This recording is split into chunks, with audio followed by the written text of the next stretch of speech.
do que nós temos falado e compartilhado sobre igreja multiplicadora. Para que ela aconteça, cada um de nós precisa verdadeiramente sermos discípulos do Senhor. Atos 1:8 é um texto bem forte do Novo Testamento, do livro de Atos.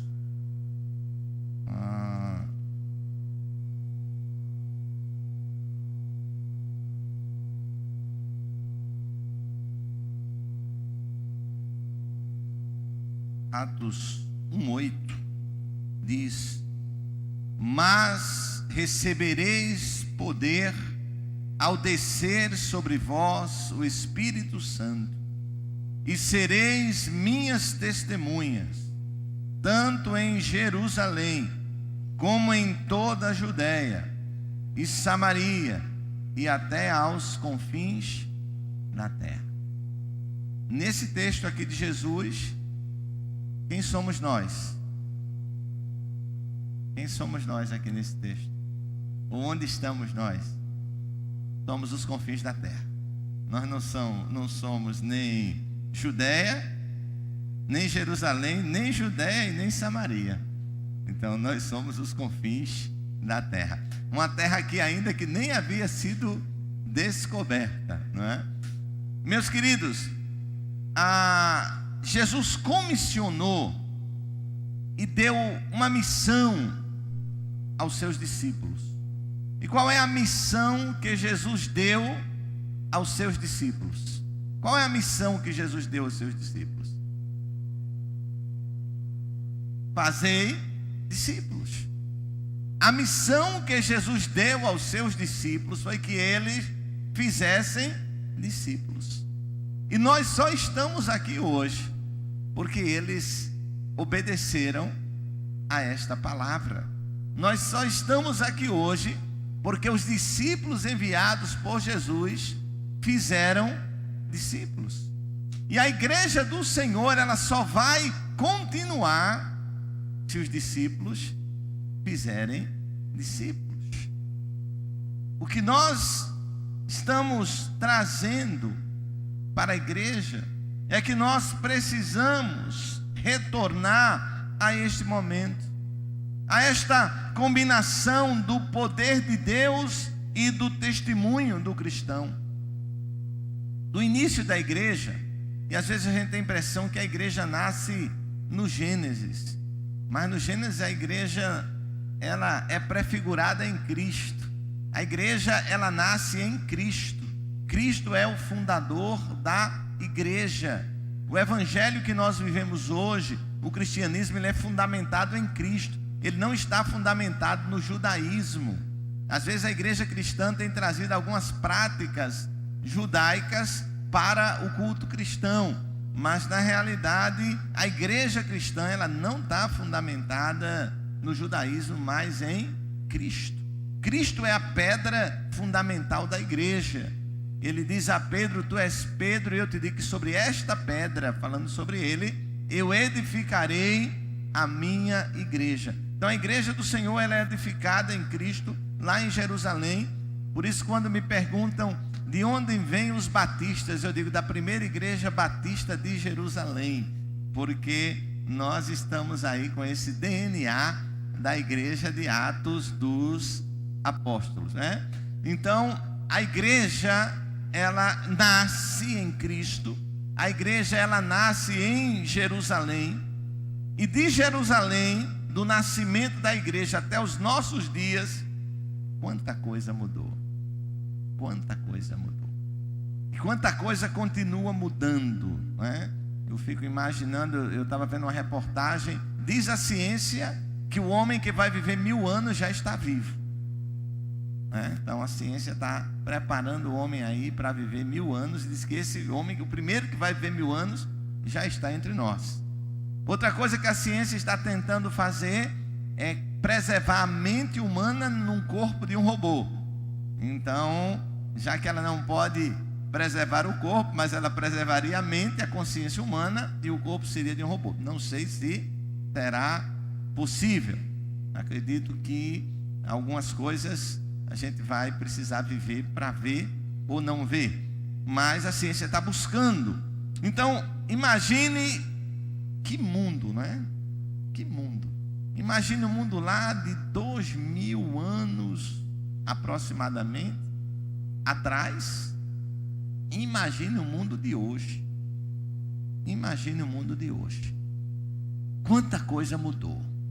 Hoje a gente não sabe viver mais sem um monte de tecnologias. Se elas derem um pane geral, a gente entra em pane também, porque nós não sabemos viver tudo isso.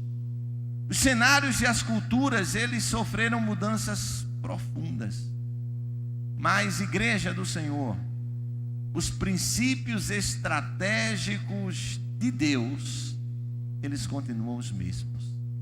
Os princípios estratégicos usados pelo Espírito Santo para o crescimento da igreja, ele não foi superado, ele continua o mesmo.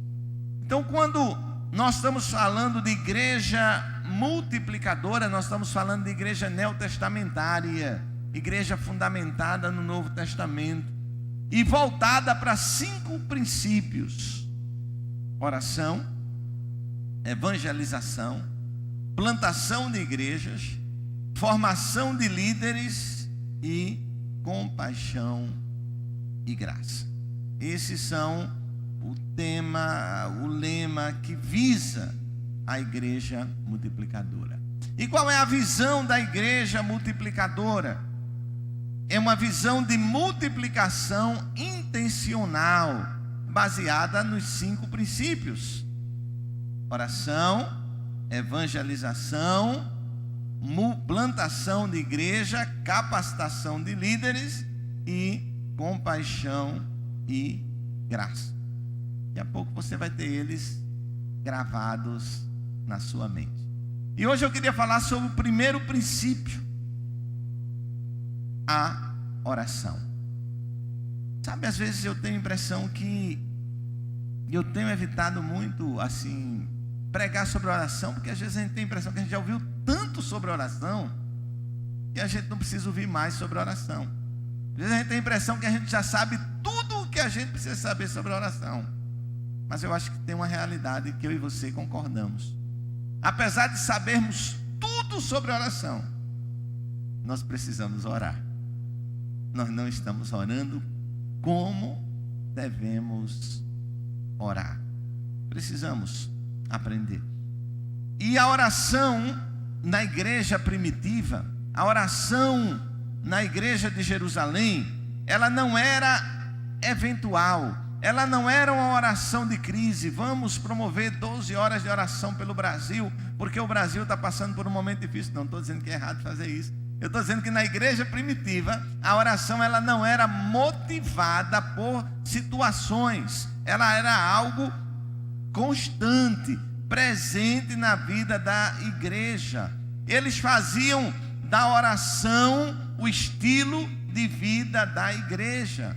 Eles oravam em todo o tempo. Meus queridos e amados, nós temos cultos de oração. Mas a questão não é ter cultos de oração, é nós orarmos como crentes, como igreja do Senhor que somos. Orarmos onde estivermos. Entendermos que a oração, ela é uma conversa com Deus. Ela é uma intimidade com Deus. A oração foi o primeiro movimento dos discípulos após o recebimento da grande comissão. Em Atos 1,14 diz: todos estes perseveravam unânimes em oração. Eles são comissionados em Atos 8, e em Atos 1,8 e em 1,14 diz que o primeiro movimento dos discípulos, após receberem o comissionamento de Jesus, foram orarem. Atos 2,42 é um texto também que nós conhecemos, diz: e perseveravam unânimes na doutrina dos apóstolos, na comunhão, no partir do pão e nas orações. Basta olharmos, irmãos, ao redor para percebermos o quanto a oração é essencial. Nós vivemos um tempo de deterioração espiritual. Vivemos num tempo onde os valores espirituais, eles têm sido comprometidos. E só o agir de Deus pode mudar a realidade. A igreja da quarta-feira sabe de cor o texto que eu vou dizer agora. E agora eu quero ver a igreja da quarta-feira aqui hoje. Se o meu povo se humilhar e orar e se converter,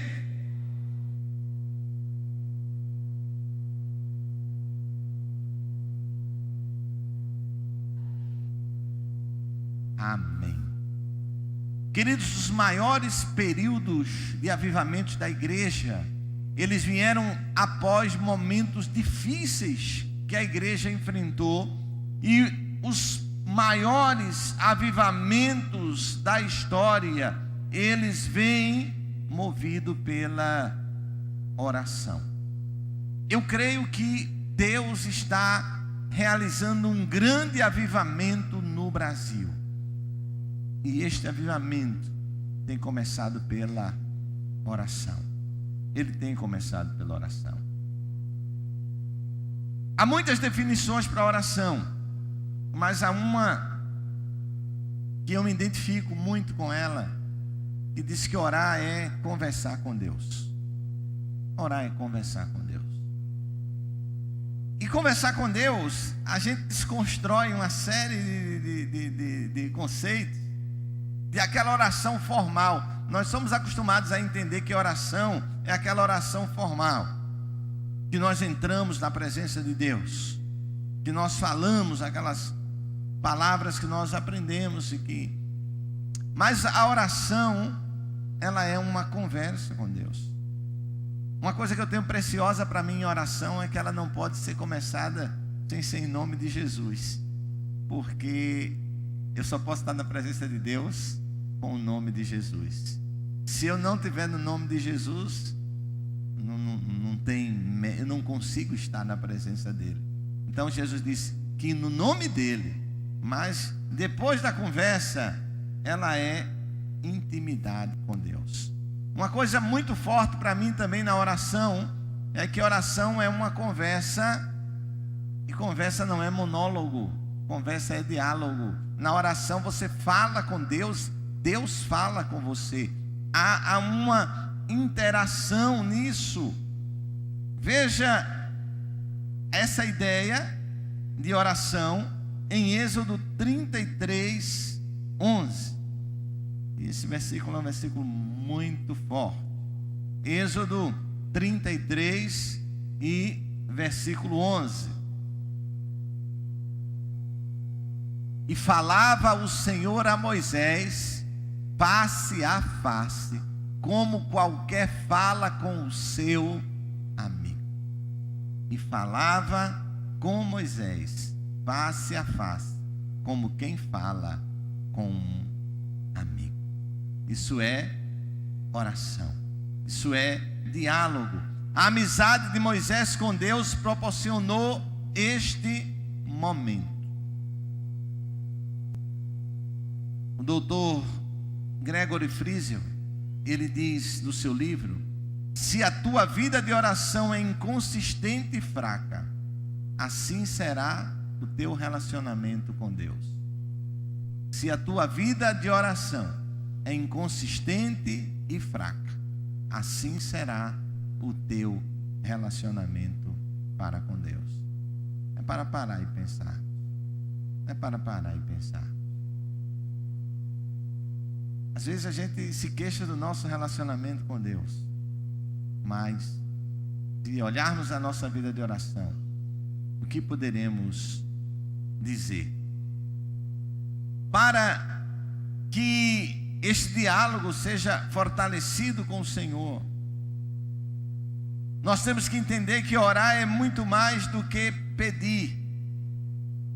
Orar é um hábito que se torna mais precioso a cada instante em nossa vida. E algumas coisas são necessárias nesse diálogo com Deus. A primeira delas é o reconhecimento. É o reconhecimento.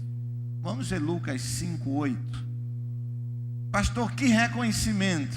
Reconhecimento de que Deus é Deus e que nós somos humanos e pecadores. Esse é algo importante do diálogo com Deus. E vendo isso, Simão Pedro prostrou-se aos pés de Jesus, dizendo: Senhor, ausenta-te de mim, que sou um homem pecador. Na oração, eu preciso reconhecer que Deus é Deus e que eu sou homem, pecador, que preciso da graça dele na minha vida. Não há como travar um diálogo com Deus sem este reconhecimento. Segunda coisa é intimidade. Embora Deus conheça tudo a nosso respeito, nós precisamos conversar com Ele. Nós precisamos, porque é uma necessidade nossa.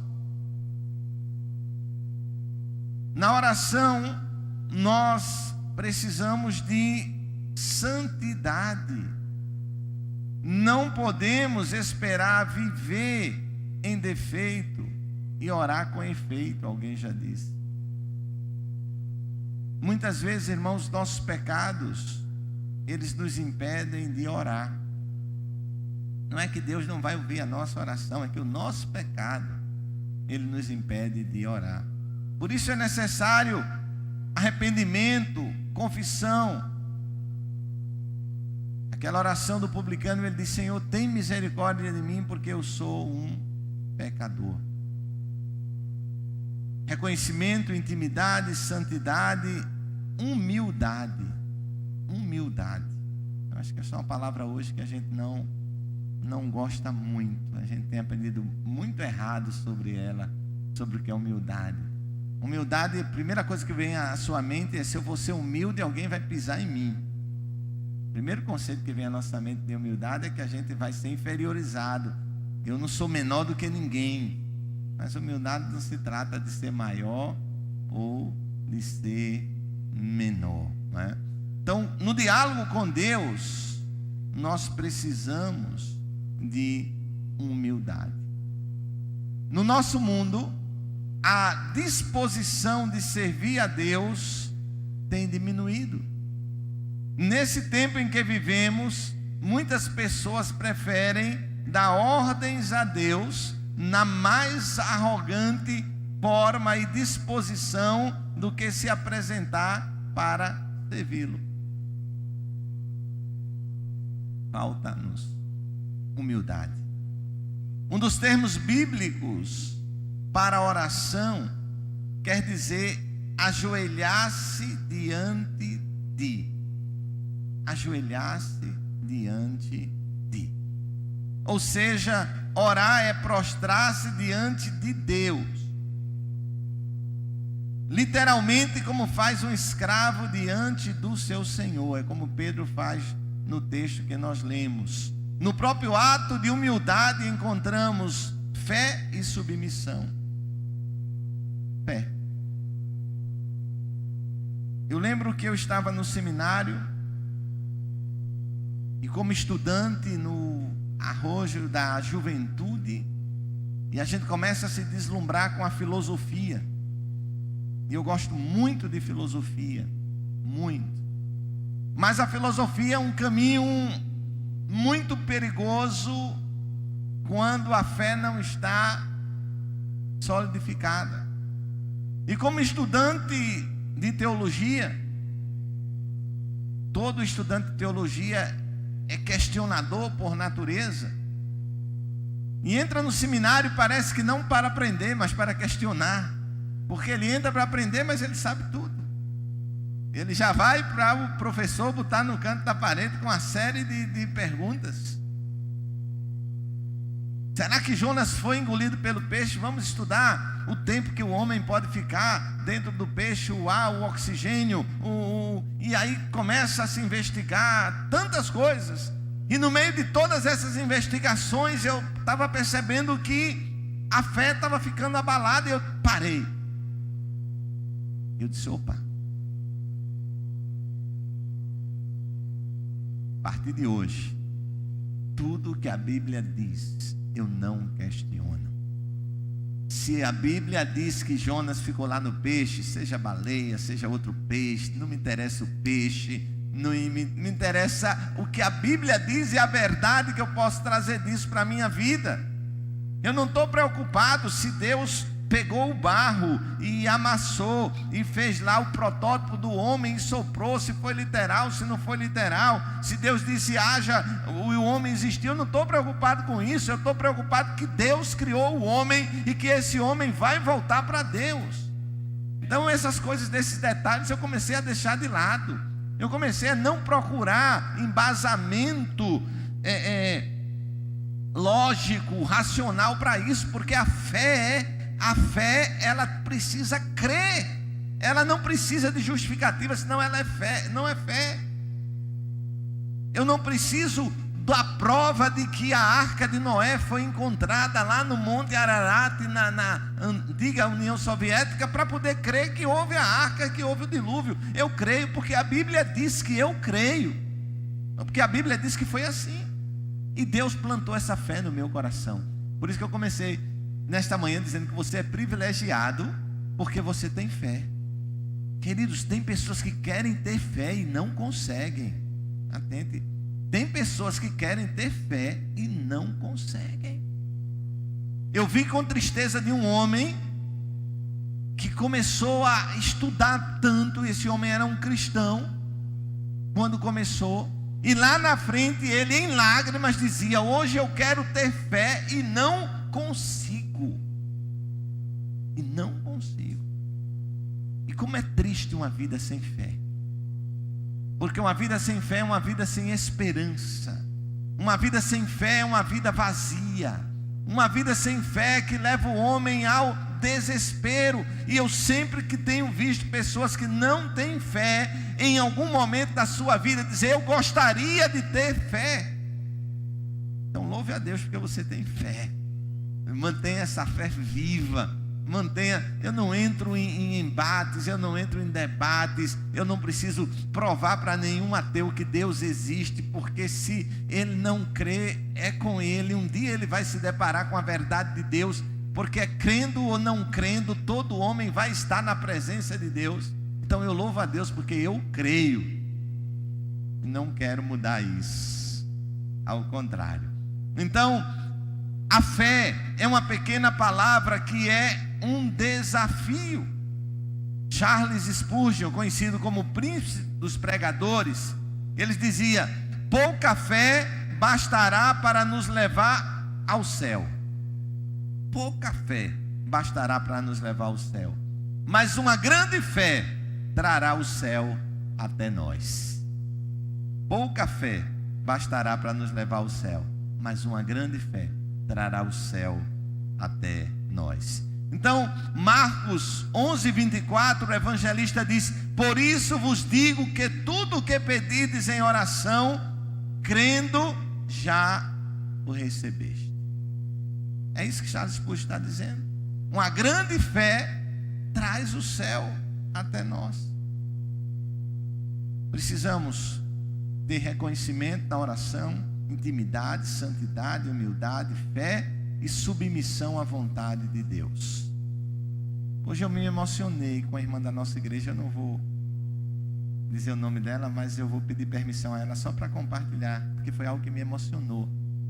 A irmã entrou hoje no gabinete e me perguntou: pastor, como é que a gente faz para que Deus seja o centro da nossa vida? Meus irmãos,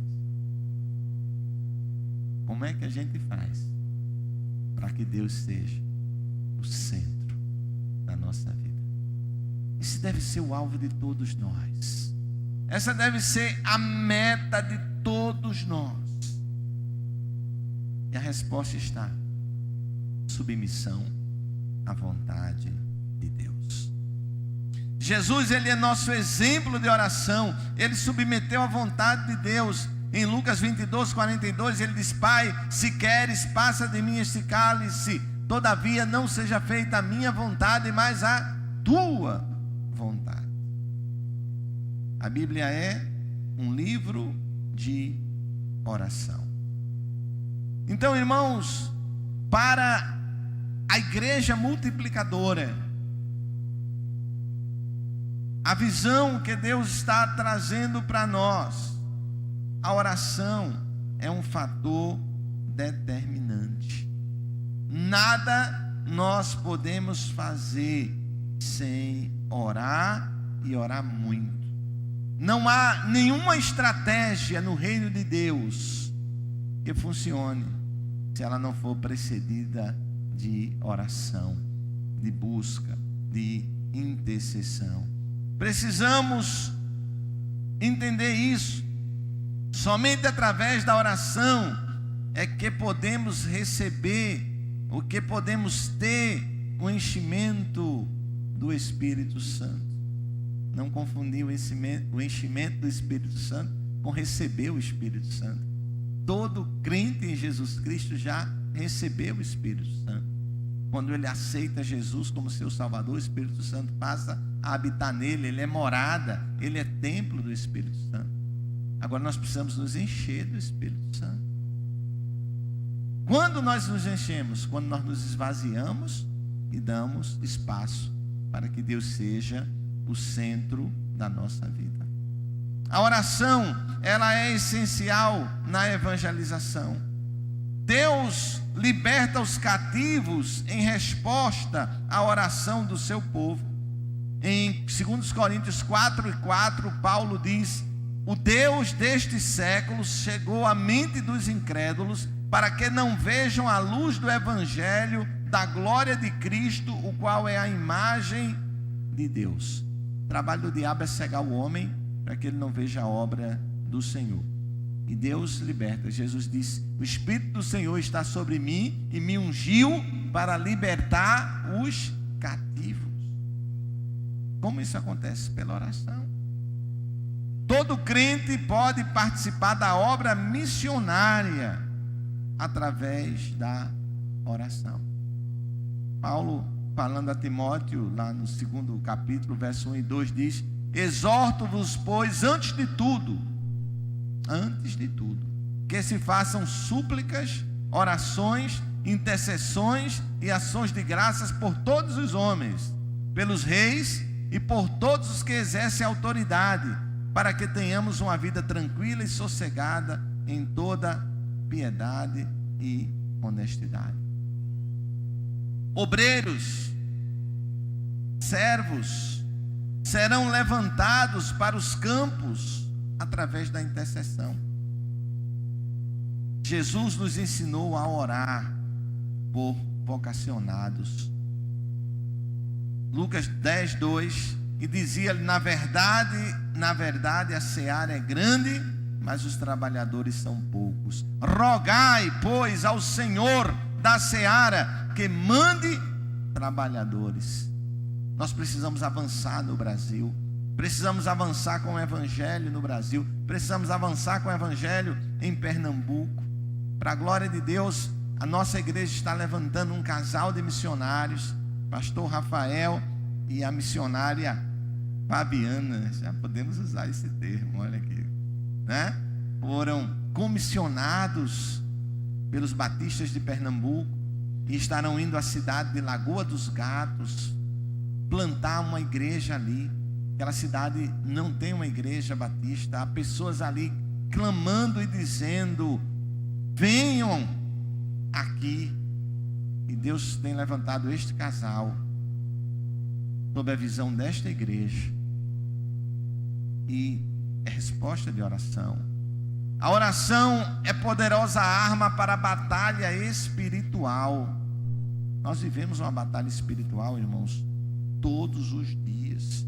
Nós vivemos uma batalha contra os principados e potestades das trevas, mas também nós vivemos em guerra contra nós mesmos, contra a nossa natureza carnal, nossos desejos e vontades, nossos pensamentos e dúvidas.